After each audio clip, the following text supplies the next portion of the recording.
You've seen the word everywhere, right? On Instagram and wellness magazines, enlightenment. We've kind of turned it into this catch-all term for just, feeling good or being relaxed. But what if that's not just wrong, but completely missing the point? Today, we're going to take a sledgehammer to that soft, fluffy definition. So on one side, you have the myth. Enlightenment is just being super chill, maybe sipping on some green tea. But the reality, according to the masters who spent their entire lives on this, is something else entirely. It is a fundamental shift in the physics of how a human being actually operates. We're talking real biological changes, your perception of time getting totally warped, and a brand new way of seeing energy. This is not a mood, it's a whole new operating system.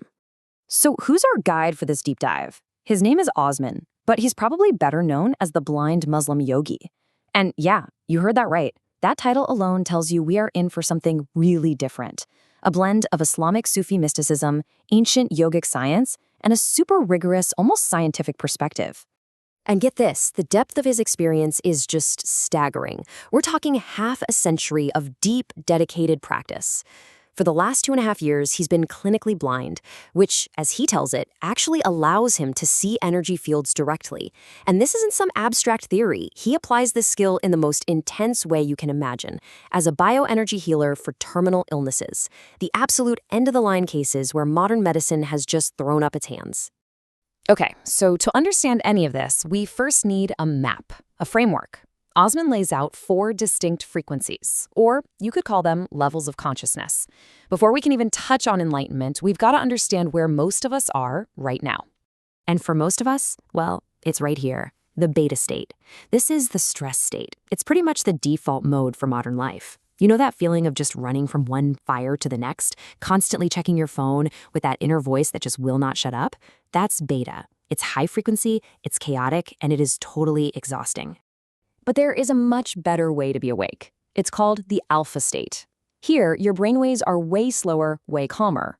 You're centered, you're focused, and you're getting things done without all that stress.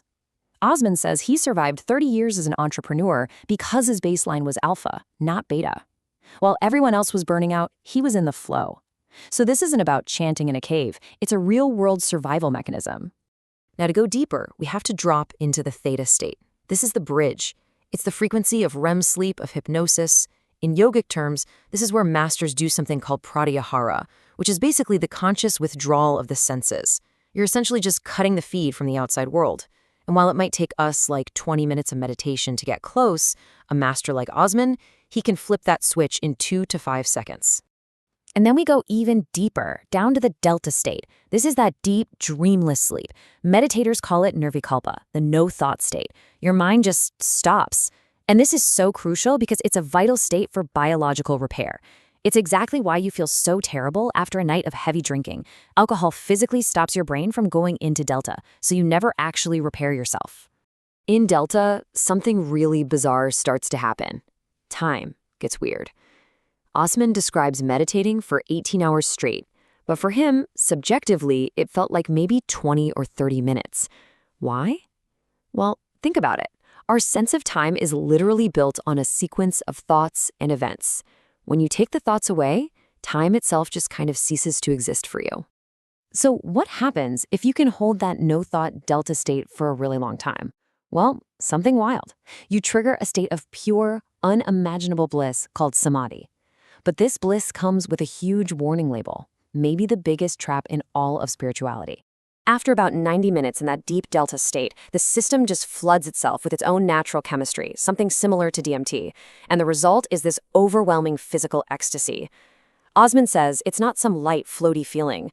He describes it as a heavy force, like a ton of bricks that can literally knock you out and even make you lose your ability to speak from the sheer energetic voltage. So you have this incredible, blissful moment, and of course you think, this is it, I did it, I'm enlightened. But according to Osman, you are not even close. You've simply had a peak experience. You have not achieved a permanent state. And that distinction right there, it's the most important one of all. So what is the difference? How do you know if you've truly arrived or if you just had a quick peek inside the palace? Well, this is the ultimate litmus test. And this is a brilliant way to think about it. An experience like samadhi is like using a flashlight in a pitch-black room. Yeah, you get these amazing moments of clarity in the beam, but all around it, the darkness is still there. Enlightenment, that's when the sun comes up. The light is everywhere all the time. It's a 24/7 background illumination that never, ever goes away. Which brings us to the ultimate test, the sleep test. Are you aware 24/7? There's this famous story about Yogananda's guru, Sri Yukteswar. His disciple, Yogananda, wakes up one day and sees his master lying perfectly still, no breath, no pulse. He looks dead. Totally terrified, Yogananda reaches out to check on him. And without opening his eyes, from this state of complete suspended animation, the guru just snaps. "Don't touch me." His biological functions had pretty much paused, but his awareness was sharper than ever.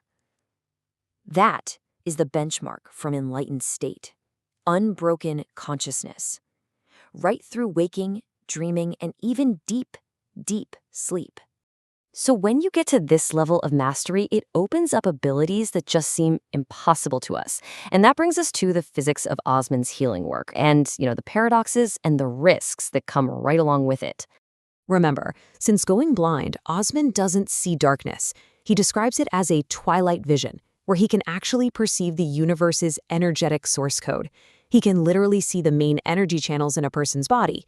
The feminine Ida channel looks bluish-gray, and the masculine Pingala channel is a pinkish-red. He's seeing the wiring diagram of reality itself. But this leads to a really critical question. If masters like Ramakrishna or Yogananda were so powerful, why did they get sick? Why did they die relatively young? I mean, if you can control matter, why can't you just fix your own body? Osman's answer just flips this whole question on its head. It's about capacity versus choice. He says, sure, they could heal themselves, but why would they? He uses this brutal analogy. This physical world we're in, it's a squatter camp. The higher dimensions are a palace. Once a master's mission here is done, why would they choose to stay in the camp when they hold the key to the palace? For them, death isn't a failure. It's a conscious, planned exit. Osman, though, is still here, doing this unbelievably high-stakes work. He connects to terminal patients remotely, using what he calls their conscious IP address, no matter where they are on the planet. But this is not just about sending love and light. It carries a huge personal risk. He's like an energetic firefighter, stepping into a burning building, literally taking on the chaotic, destructive energy of the illness to try and pull that person out. It's a skill that 99.9% of healers just don't have. So, how do you even develop these abilities? Is there like a weekend workshop for this? Yeah, not quite. This is where we all need to get really humble and zoom way, way out, because this is the longest game imaginable. When Osman asked his teacher how long progress would take, the deadpan answer he got back was 10 million years. Why so long? Because you have to clear 10 million years of subconscious baggage, all the karma, the trauma, the genetic junk that's stored in your system. It's a slow biological evolution, systematically rewiring yourself to handle the immense power of these higher states. And this all just leaves us with one final, kind of provocative question to chew on. A mosquito lives its entire life in about 2 weeks, and to that mosquito, that reality feels long and complete. We think our reality is the real one. But what if we're just like that mosquito, living inside a much longer, way more detailed, and more consistent dream that we just haven't woken up from? Yet,